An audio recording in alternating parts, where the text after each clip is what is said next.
Assalamualaikum warahmatullahi wabarakatuh. Perkenalkan, nama saya Feby Arzeti dengan NIM A1E122080 dari kelas R003.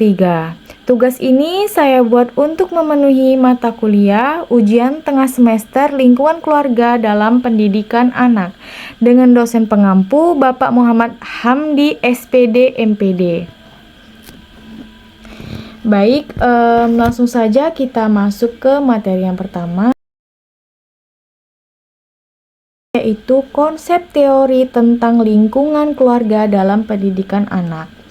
Jadi, keluarga itu merupakan sekelompok individu atau orang yang diikat oleh pernikahan dengan satu atap atau bertempat tinggal bersama dan dipimpin oleh kepala keluarga, serta memiliki cita-cita yang sama. Lingkungan keluarga itu adalah situasi atau kondisi di dalam rumah yang mencakup hubungan antar anggota keluarga, interaksi sosial, serta suasana emosional yang ada di antara keluarga tersebut. Lingkungan ini mencakup pola asuh, nilai-nilai, norma, serta kebiasaan yang diterapkan oleh orang tua dan anggota keluarga lain dalam kehidupan sehari-hari. Selanjutnya, pendidikan berasal dari bahasa Yunani atau pedagogik, yaitu anak yang pulang atau pergi. Keluarga adalah memperbaiki moral dan melatih intelektual anak. Selanjutnya, yaitu ada pendidikan dapat dilakukan dengan cara yang pertama kesadaran, yang kedua perencanaan, yang ketiga proses. Jadi pendidikan anak itu adalah proses membimbing, mengarahkan, dan mendidik anak untuk mengembangkan potensi yang mereka miliki, baik dalam aspek kognitif, emosional, sosial, maupun moral. Pendidikan anak ini bukan hanya tentang pengajaran akademik di sekolah, namun juga mencakup pendidikan yang diberikan di dalam rumah serta lingkungan sosial lainnya. Maka dari itu, keluarga itu pendidikan yang sangat penting untuk anak gitu. Dari keluarga inilah maka anak akan mendapatkan pendidikan pertamanya.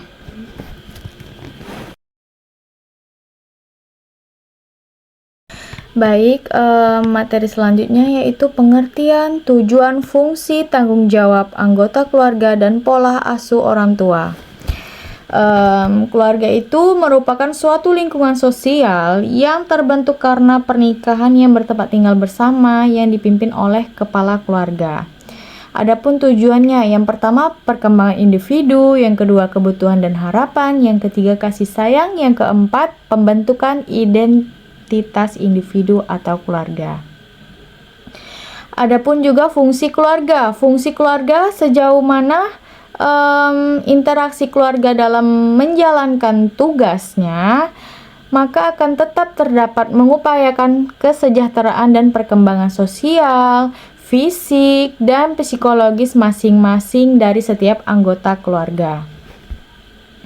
Selanjutnya yaitu ada beberapa fungsi keluarga, yaitu dari fungsi biologi dengan adanya rasa sayang, harapan. Yang kedua, fungsi ekonomi, yaitu dengan finansial terpenuhi. Yang ketiga, fungsi psikologi, yaitu dengan kepribadian. Yang keempat, fungsi edukasi, yaitu dengan pengetahuan. Yang kelima, sosiokultur, yaitu dengan adat istiadat atau budaya.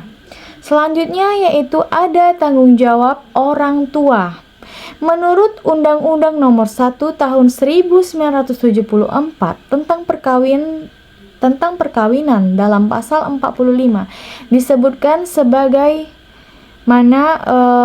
pola asuh orang tua dan kewajiban orang tua yang dimaksud dalam ayat 1 ini, pasal 1 berlaku sampai anak tersebut berdiri sendiri. Kewajiban berlaku meskipun perkawinan antara keduanya berlangsung. Yang selanjutnya yaitu tanggung jawab sebagai anak adalah kewajiban dan peran yang penting harus dipahami anak dalam keluarga, pendidikan, dan kehidupan sosial. Jadi tanggung jawab ini sangat penting untuk membentuk karakter anak menjadi pribadi yang mandiri, peduli, dan penuh empati. Selanjutnya ada pola asuh. Nah, pola asuh adalah upaya orang tua yang diwujudkan beberapa penataan lingkungan fisik, lingkungan sosial, pendidikan, dialog dengan anak, kontrol terhadap perilaku anak, dan penentuan nilai-nilai moralnya. Adapun juga 4 jenis pola asuh, yaitu yang pertama pola asuh otoriter, di mana pola asuh ini dengan cara aturan kaku atau dinamis dengan kebebasan yang dibatasi. Yang kedua pola asuh demokratis, di mana pola asuh ini yang dilakukan dengan sikap terbuka orang tua dan anak. Yang ketiga pola asuh permisif, yaitu pola asuh yang menggunakan dengan cara kebebasan. Yang keempat pola asuh laissez-faire, yaitu dengan cara pola asuh acuh tak acuh.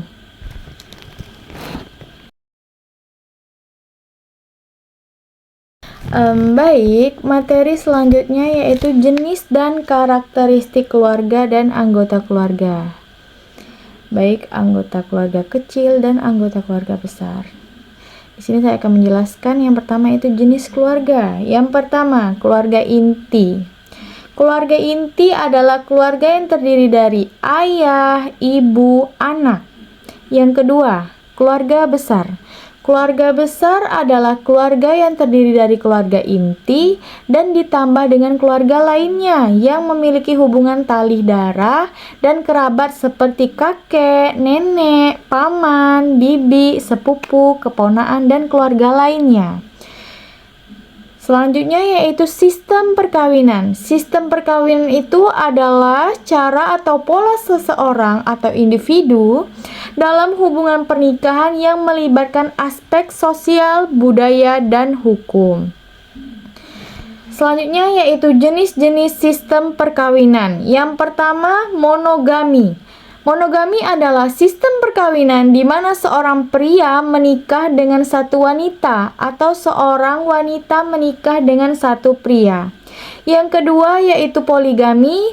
Poligami yaitu sistem perkawinan di mana suami atau istri memiliki lebih dari satu pasangan.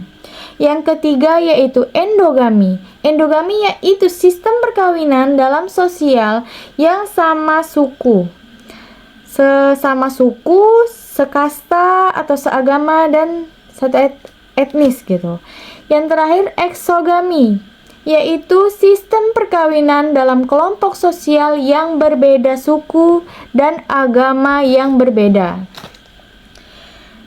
Selanjutnya yaitu anak dalam keluarga endogami biasanya tuh memiliki ikatan emosional yang lebih kuat dengan kedua orang tuanya karena keduanya itu memiliki terlibat langsung dalam berinteraksi maupun pengasuhannya.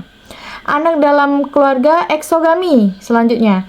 Jadi anak dalam keluarga eksogami biasanya memiliki budaya dan agama ganda atau campuran dari ayah atau ibu dan anak dalam keluarga eksogami ini.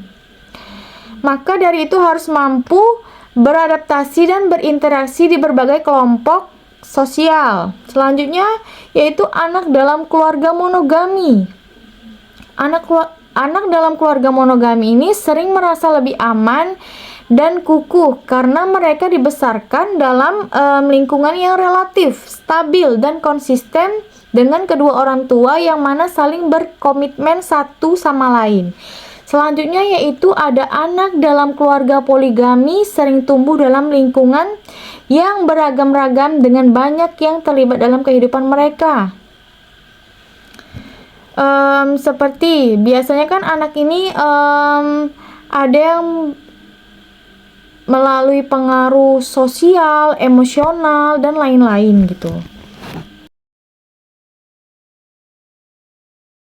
Baik, materi selanjutnya yaitu manajemen keluarga. Jadi keluarga sehat dan bahagia adalah unit terkecil dalam masyarakat yang di dalam setiap anggotanya merasa aman, nyaman, dicintai, dan saling mendukung. Keluarga seperti ini menjadi pondasi bagi pertumbuhan dan perkembangan individu yang seimbang, baik secara fisik, mental, maupun sosial. Strategi dalam mewujudkan keluarga bahagia dengan komunikasi. Komunikasi yang baik merupakan kunci utama dalam membangun keluarga yang sehat dan bahagia. Menghargai perbedaan pendapat, peran, dan privasi masing-masing anggota keluarga. Menunjukkan kasih sayang secara verbal maupun non-verbal. Membangun keluarga sehat dan bahagia adalah proses yang berkelanjutan dan membutuhkan komitmen dari semua anggota keluarga. Baik, selanjutnya yaitu ada fungsi manajemen. Nah, fungsi yang pertama yaitu planning, yaitu perencanaan adalah fungsi utama manajemen yang menentukan tujuan dan cara untuk mencapainya. Perencanaan harus jelas, dapat diukur, dapat dicapai, realistis, dan memiliki batas waktu yang jelas. Selanjutnya yaitu ada organizing. Pengorganisasian memastikan bahwa kebutuhan manusia dan fisik tersedia untuk menjalankan rencana.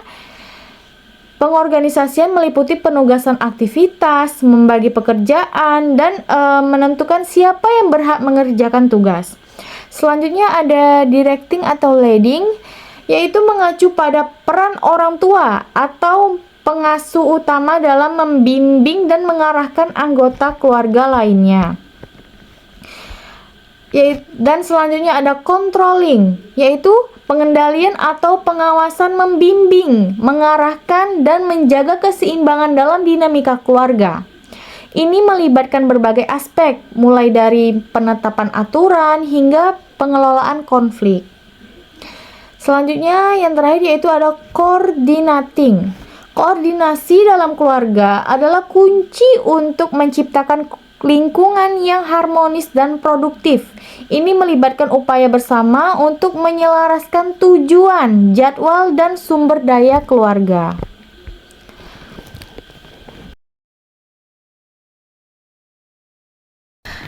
Baik, selanjutnya yaitu materi selanjutnya kewajiban dan hak anggota keluarga, komunikasi dalam keluarga dan konflik dalam keluarga, penyebab, dampak, dan solusi.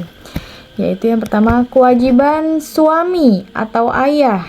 Kewajibannya yaitu memimpin keluarga, mencari dan memberi nafkah, bertanggung jawab akan ketenangan, keselamatan, dan kesejahteraan keluarga, mendidik anak dengan penuh rasa kasih sayang dan tanggung jawab, menciptakan kedamaian dan ketenangan jiwa dalam keluarga, serta menjadi suami yang baik untuk istri dan ayah yang baik untuk anak.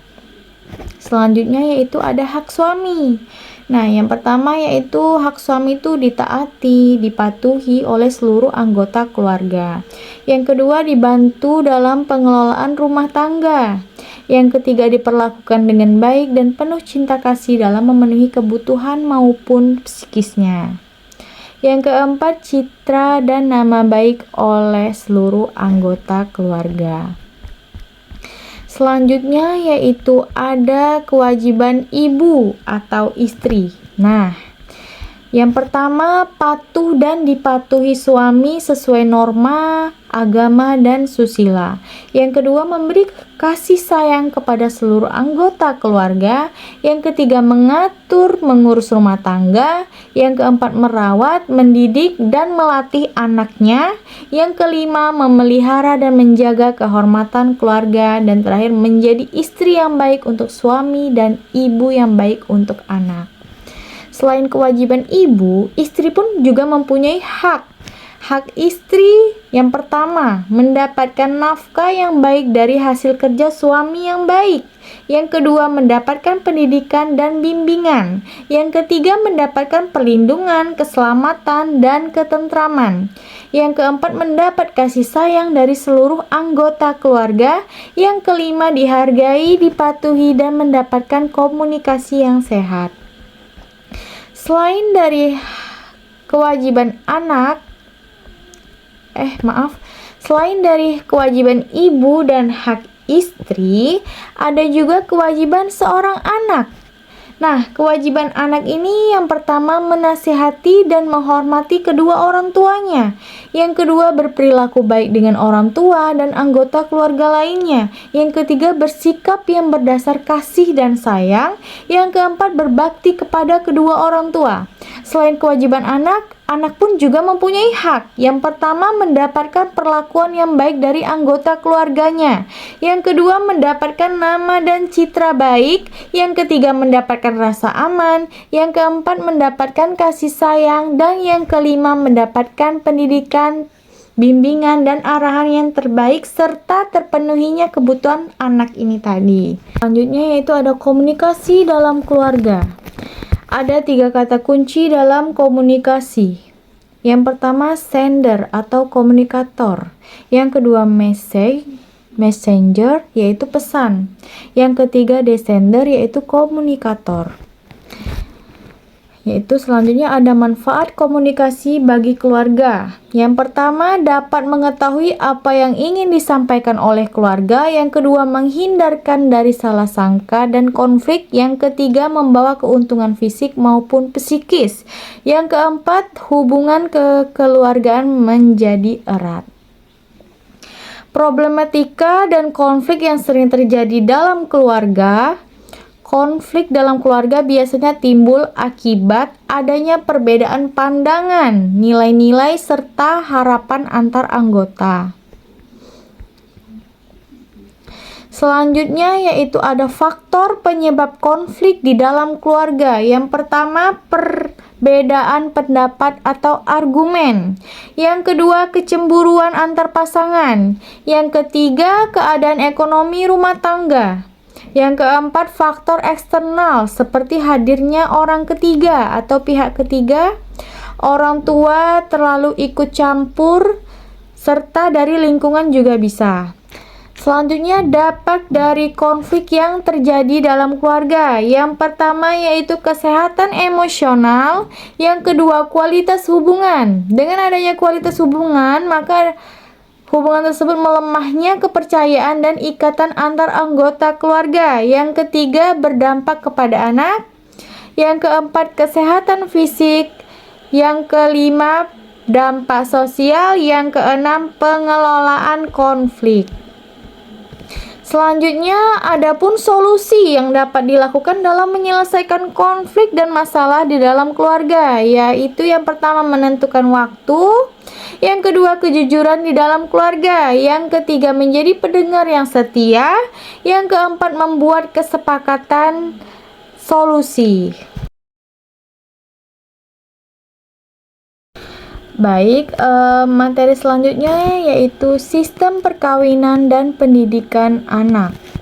Lingkungan keluarga merupakan pendidikan yang pertama, karena dalam keluarga inilah anak pertama-tama mendapatkan didikan dan bimbingan. Dikatakan yang utama karena sebagian besar dari kehidupan anak adalah di dalam keluarga, sehingga pendidikan yang paling banyak diterima oleh anak adalah di dalam keluarga. Menurut Ramadhani et al. 2024, peran orang tua dalam mendidik anak sangat besar pengaruhnya dalam proses perkembangan anak, meskipun perlu didukung oleh lembaga-lembaga sosial seperti sekolah dan juga lingkungan.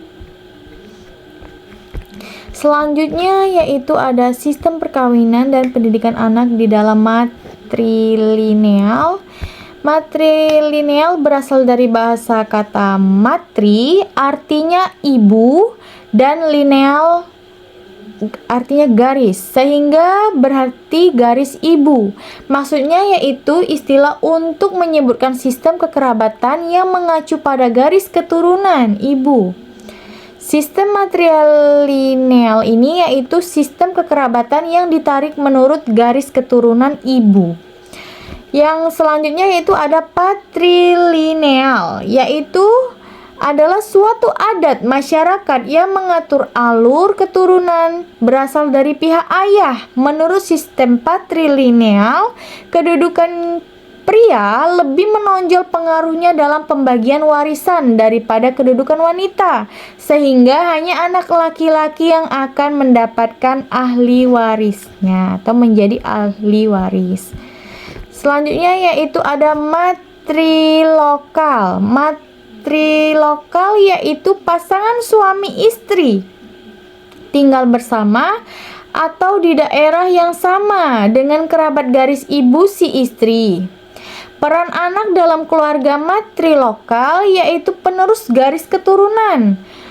Anak perempuan memiliki peran yang sangat penting dalam keluarga matrilokal karena merekalah yang akan melanjutkan garis keturunan keluarga ibu. Sedangkan patrilokal yaitu pasangan suami istri tinggal bersama atau di daerah yang sama dengan kerabat garis ayah si suami ini tadi. Pasangan suami istri yang baru menikah akan memulai kehidupan baru. Mereka akan membentuk keluarga baru. Biasanya mereka akan memikirkan tempat tinggal sendiri.